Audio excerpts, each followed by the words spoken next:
welcome back, guys.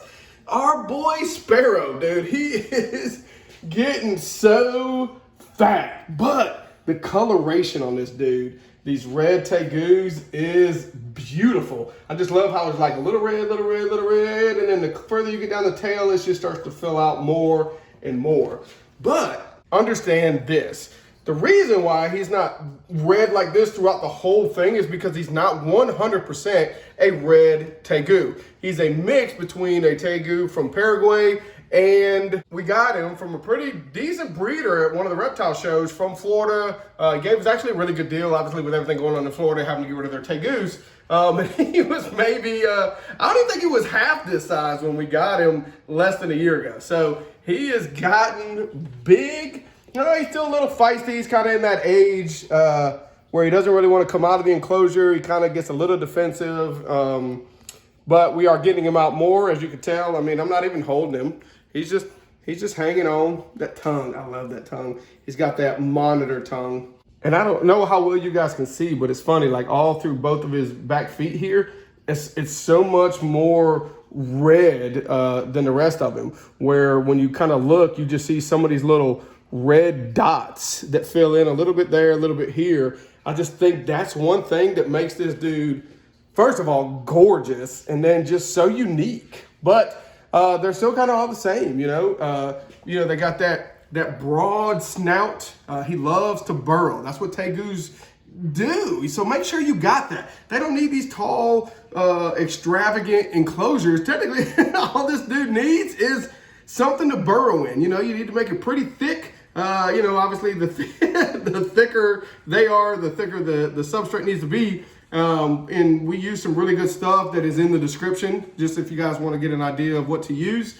But make sure you know that that's what this is for. I mean, that snout, man, they just burrow, and literally, if you've seen some of his videos, it's crazy how these dudes sleep. But man, they're so gorgeous. But today's a bath day, just like we did with the iguana, and now we're gonna do it with the Tegu. So come on, let's go ahead and put him up there. He's starting to spaz out. He's like, dude, I know you're about to put me in this water. I don't want to be in it. But in my opinion, just like dogs and cats, they need to get a bath. You sit in that substrate, you clean that thing out every day, but he's still in his death roll. Relax, big dog. But they need to get a bath. So we're going to put him in. Honestly, this is our first bath. We probably should be doing this a little bit more. He does get cleaned, but as far as just letting them just soak in water, where Tegus aren't really known to just crawl in their water. They're more known to fill their water bowls up with the substrate that you have and where you change in the water 3 or 4 times a day. All right, so we're going to let him soak. Let's see what he does. Oh, yeah, dude. And it is, not hot, not cold. It's a pretty decent warm water, so that way it doesn't get a good shock when you put him in. But God, look how beautiful that dude is.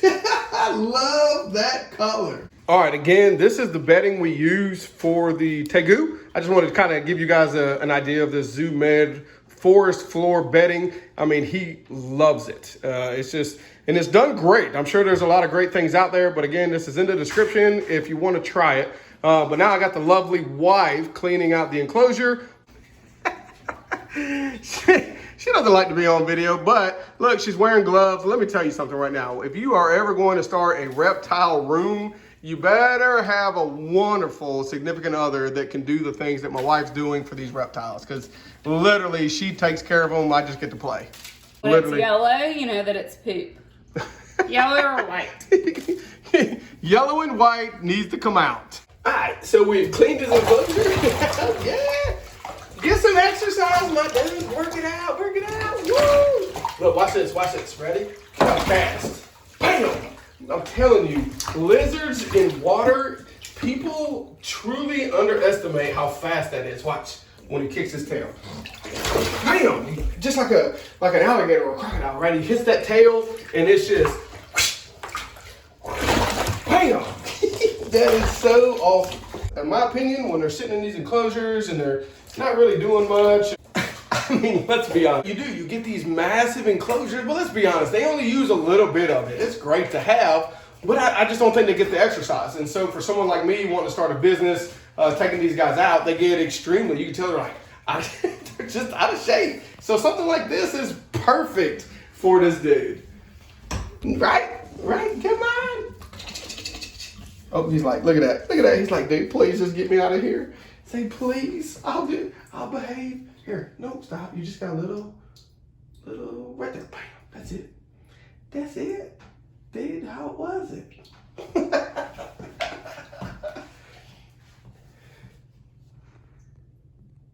The red, 50% red Tegu.